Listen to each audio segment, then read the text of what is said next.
आज का टॉपिक है सेट ऑपरेशंस ऑन सेट्स, यानी समुच्चय पर संक्रियाएं। जिस प्रकार से हम लोग संख्याओं पे जोड़, घटाना, गुणा और भाग की संक्रियाएं करके नई संख्याएं प्राप्त करते हैं, उसी प्रकार हम सेट में यूनियन मतलब संघ, उसको हिंदी में बोलते हैं संघ, इंटरसेक्शन यानी प्रतिच्छेद और अंतर मतलब डिफरेंस की संक्रियाओं द्वारा नए समुच्चय यानी नए सेट को हम प्राप्त कर सकते हैं। आइए हम आज मुख्य रूप से एक यानी यूनियन ऑफ सेट पर चर्चा करेंगे। तो देखते हैं union of sets. Union of sets, समुच्चयों का संघ, यानी समुच्चयों का सम्मिलन क्या होता है, उसका संघ क्या होता है। समुच्चयों का सम्मिलन, इसको बोलते हैं समुच्चयों का सम्मिलन या समुच्चयों का संघ। तो ये इसका अगर दो सेट हैं ए एंड बी, सपोज कर लीजिए दो सेट ए और बी है, तो उनका यूनियन को डिनोट करने के लिए हम यू के आकार का एक सिंबल का यूज करते हैं। ये यूनियन के लिए यूज होता है, ये यूनियन बी। अब क्या होता है कि दो अगर सेट हैं तो दोनों में से यानी पहले का सभी एलिमेंट जो ए में हो या ना हो उससे कोई मतलब है, यानी ए के सभी एलिमेंट या बी के सभी एलिमेंट यानी दोनों के एलिमेंट को हम क्या करते हैं, इकट्ठा कर लेते हैं तो नया सेट मिलता है। उस नए सेट को ए यूनियन बी कहते हैं। मैथमेटिकली इसको हम ऐसे रिप्रेजेंट करते हैं, ये यूनियन बी को, ये इसको पढ़ते हैं ए यूनियन बी, हिंदी में पढ़ते हैं ये संघ बी। तो x such that x belong to A or R, x belong to B, are both, जैसे x belong to A और x belong to B या बोथ दोनों में हो तो O और R ऐसे लिख सकते हैं both A and B, A and B। इसका मतलब समझिए, यानी ए यूनियन बी का मतलब ये हुआ कि collection of those element of A or element of B यार both element of A and B, यानी ए के वो एलिमेंट भी हो सकते हैं अथवा बी के भी एलिमेंट हो सकते हैं या दोनों के एलिमेंट हो सकते हैं। यानी दोनों में कॉमन है तब भी लेंगे, या केवल ए में है तब भी लेंगे, केवल बी में है तब भी लेंगे। तो इस तरह से अगर हम इसको फॉर एग्जांपल के तौर पर देखते हैं, तो अगर एक हम एग्जांपल लेते हैं ए में एलिमेंट है 1 2 3 और बी में एलिमेंट है आपका 3 4 और 5, यानी दोनों में 3 एलिमेंट लिए। तो ए यूनियन बी को अगर हम यहाँ डिफाइंड करें तो पहले लिखने का तरीका है कि ए के सभी एलिमेंट ले लीजिए, 1 2 3 है। अब बी के वो सभी एलिमेंट लीजिए जो दोनों में, यानी जो ए में है उसको छोड़कर बाकी एलिमेंट को लिख लीजिए। देखिए 3 जो है इसमें भी है, 3 इसमें है, तो इसको छोड़ दीजिए और 4 और 5 को ले लीजिए। इस तरह से ए यूनियन बी एक नया सेट मिला जिसमें एलिमेंट कितने हैं, 5 हैं, ए 1 2 3 4 और 5। एक और एग्जाम्पल लेते हैं, मान लीजिए ए बराबर है, ए की जगह पे हम एक्स ले रहे हैं, एक्स बराबर 4 5 6 है और y बराबर है 8 9। x यूनियन y क्या हो जाएगा, यहाँ पे कोई कॉमन नहीं है, यानी x यूनियन y जो होगा। अब x यूनियन y में देखिए a के प्रत्येक एलिमेंट यानी 4 5 और 6 को ले लेंगे, प्रत्येक एलिमेंट a के सभी एलिमेंट हो जाएंगे, x बिलोंग टू a और x बिलोंग टू b बोलता है। तो b में कितने एलिमेंट हैं, 8 है और 9 है, और बोथों में कोई यानी दोनों में कोई कॉमन एलिमेंट नहीं है, तो उसे कोई यहाँ पे मतलब नहीं है, यानी ये सारे एलिमेंट दोनों के मिल जाने चाहिए, यानी सम्मिलन उनका हो जाना चाहिए, यानी जोड़ लेना है, यानी इससे मतलब क्या, उनका जोड़ना है, उनको इकट्ठा करना है। तो इसके सभी एलिमेंट और इसके सभी एलिमेंट को इकट्ठा कर लिए, इसमें एलिमेंटों की संख्या क्या हो गई 5। अब कन्फ्यूजन आपके अंदर ये आएगा कि देखिए यहाँ पे एलिमेंट ए में 3 था, बी में भी 3 था, तो इनका एलिमेंट भी 5 आया, और यहाँ पे 3 और 2 है तो 5 आया। तो यहाँ पे क्या है, जो कॉमन एलिमेंट है, दोनों सेट का कॉमन एलिमेंट जो होता है उसको हम क्या करते हैं, एक ही बार लिखते हैं, 2 बार नहीं लिखते हैं। यानी आप जानते हैं सेट में एलिमेंट का रिपीटेशन नहीं होता है, यानी उसको बार बार नहीं लिखते हैं। जैसे कि अगर आप पहले पढ़े होंगे तो इलाहाबाद है ना,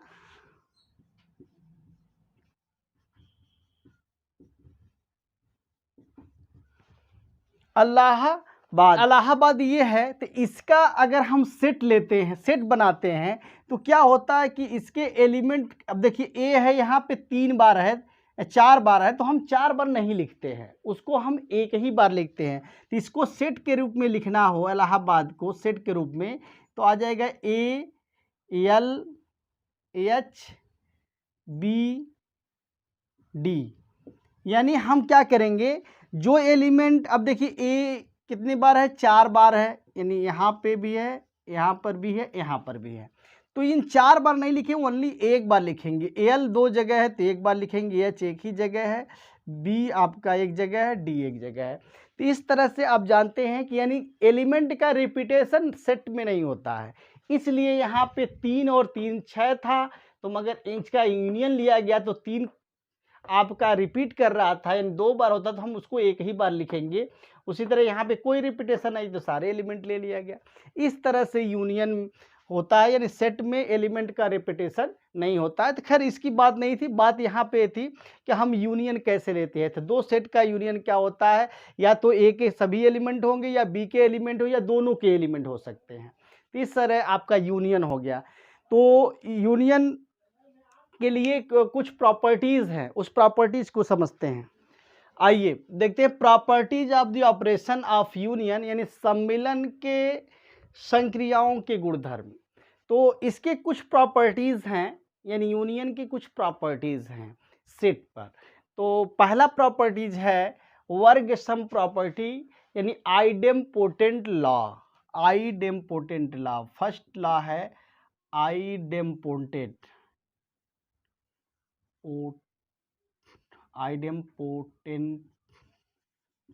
लॉ, इसको हिंदी में बोलते हैं वर्ग सम नियम।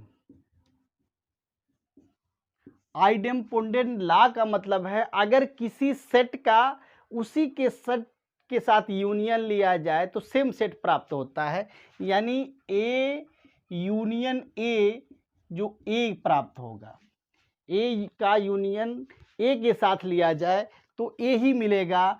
फॉर एग्जांपल अगर हम ले लें ए बराबर 2 और 3, तो 2 और 3, तो ए यूनियन ए अगर हम लें तो 2 और 3 यूनियन 2 और 3, तो इसमें एलिमेंट क्या है, 2 3 है। तो देखिए जब यूनियन लेंगे तो ए के प्रत्येक एलिमेंट, यानी पहले वाले सेट के प्रत्येक एलिमेंट, आप बी वाले में वो एलिमेंट जो ए में रिपीट नहीं है, तो ए में इसमें जो भी एलिमेंट वो रिपीट है, इसका मतलब यही आ गया, यानी आपका ए के बराबर हो गया। इस तरह आइडेम्पोटेंट लॉ का मतलब है कि अगर कोई एक सेट है, उस सेट का उसी स्वयं के साथ उसका यूनियन लिया जाए तो वही सेम सेट प्राप्त होता है। उसके बाद आता है दूसरा इसका लॉ है कम्यूटेटिव लॉ। कम्यूटेटिव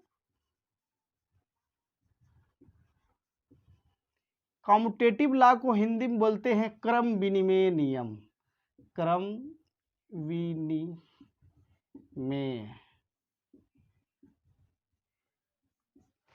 विनिमय नियम का मतलब होता है कि अगर 2 सेट हैं, उन सेट का यूनियन, यानी ए का यूनियन बी के साथ लिया जाए या बी का यूनियन ए के साथ लिया जाए, दोनों स्थिति में सेम सेट प्राप्त होता है, सेम समुच्चय प्राप्त होता है। तो ए को बी के साथ यूनियन लें या बी का ए के साथ यूनियन लें, सेम सेट प्राप्त होता है। फॉर एग्जाम्पल हम यहाँ पे ले रहे हैं ए बराबर 2 3 4, आप बी बराबर ले रहे हैं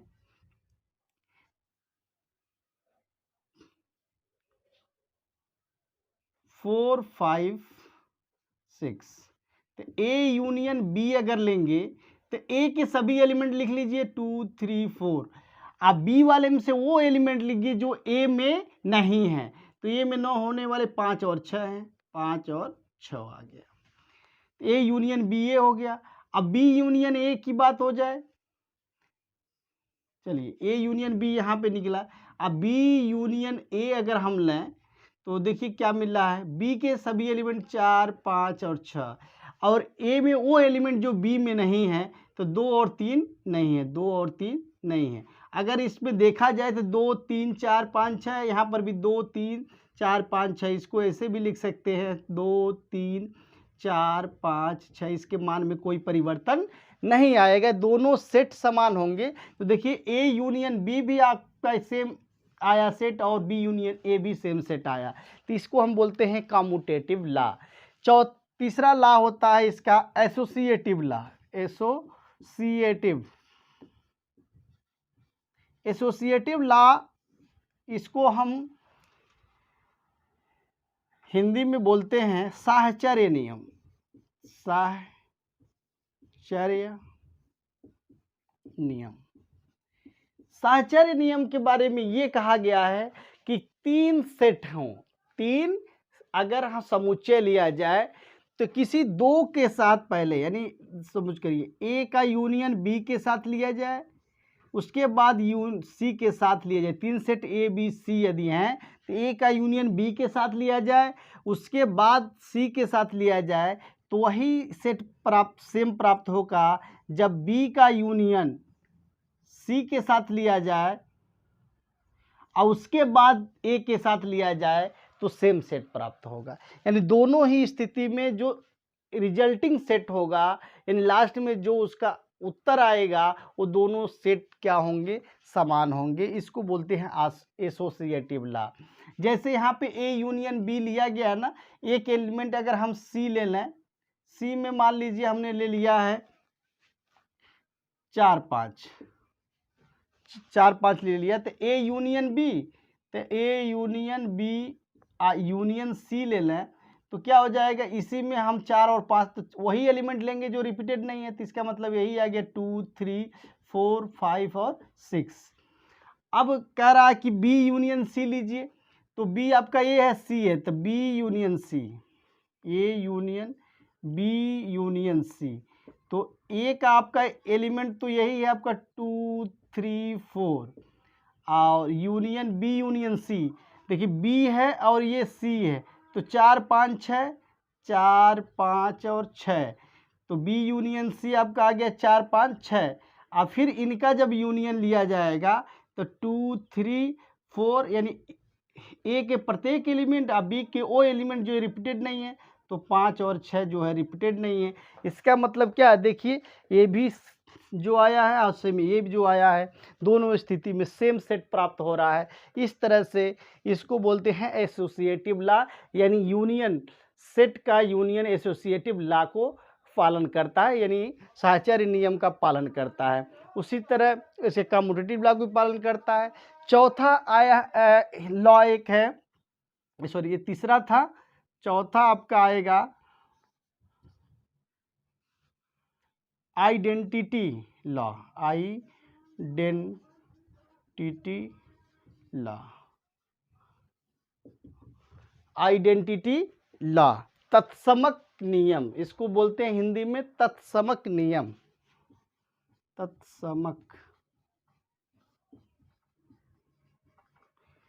तत्समक नियम के लिए 2 चीजें हैं, 2 ये हैं, हम यहाँ ना लिखकर ऊपर लिख रहे हैं क्योंकि नीचे जगह नहीं है। तो तत्समक नियम 2 हैं। पहला है कि अगर किसी सेट ए का यूनियन फाई के साथ लिया जाए, तो सेम सेट यानी ए प्राप्त होगा। और दूसरा बता रहा है किसी सेट ए का यूनियन अगर हम उसके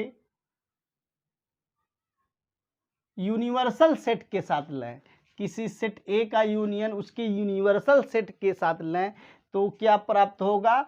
यूनिवर्सल सेट प्राप्त होगा, यूनिवर्सल सेट प्राप्त होगा। यानी किसी सेट का यूनियन उसके यूनिवर्सल सेट के साथ लिया जाए तो यूनिवर्सल सेट प्राप्त होगा। यानी ये 4 प्रॉपर्टीज ऑफ यूनियन के हैं। इस तरह से यूनियन से संबंधित ये आपके क्वेश्चन हुए। तो इस पे अगर हम उदाहरण की बात करें जो चौथा है, तो इस पे अगर एग्जाम्पल लिया जाए तो मान लीजिए सेट आपका यही है, अब फाई का मतलब कोई एलिमेंट ही उसमें नहीं है। जब एलिमेंट ही नहीं है तो फाई के साथ यूनियन लिया जाएगा। तो ए यूनियन फाई अगर हम लें तो ए में यूनियन आपका देखिए यहाँ पे यही एग्जाम्पल अगर हम ले रहे हैं 2 3 4 यूनियन फाई, तो इसका मतलब फाई में कोई एलिमेंट नहीं है, तो जो पहले में एलिमेंट होगा वही आपका आ जाएगा। इस तरह आपका सेट ए हो गया। उसी तरह ए यूनियन, अब देखिए अगर हम एक एग्जांपल लेते हैं, ए बराबर अगर मान लीजिए आपका है यू एक यूनिवर्सल सेट है जिसमें 1 2 3 4 और 5 एलिमेंट हैं, 1 से लेकर 5 तक है। ए में वो एलिमेंट हैं जो 2 3 और 4 हैं ए में। तो कह रहा है कि ए का यूनियन यूनिवर्सल सेट के साथ लिया जाए तो यूनिवर्सल सेट प्राप्त होता है। तो यहाँ पे देखिए हम यूनिवर्सल सेट लिए हैं तो A union set of you universal set. तो क्या करते हैं, ए के प्रत्येक एलिमेंट लेते हैं ना, ए का 2 3 4 है, 2 3 और 4, और यूनियन दिया हुआ है आपका 1 2 3 4 और 5 यूनिवर्सल सेट के साथ।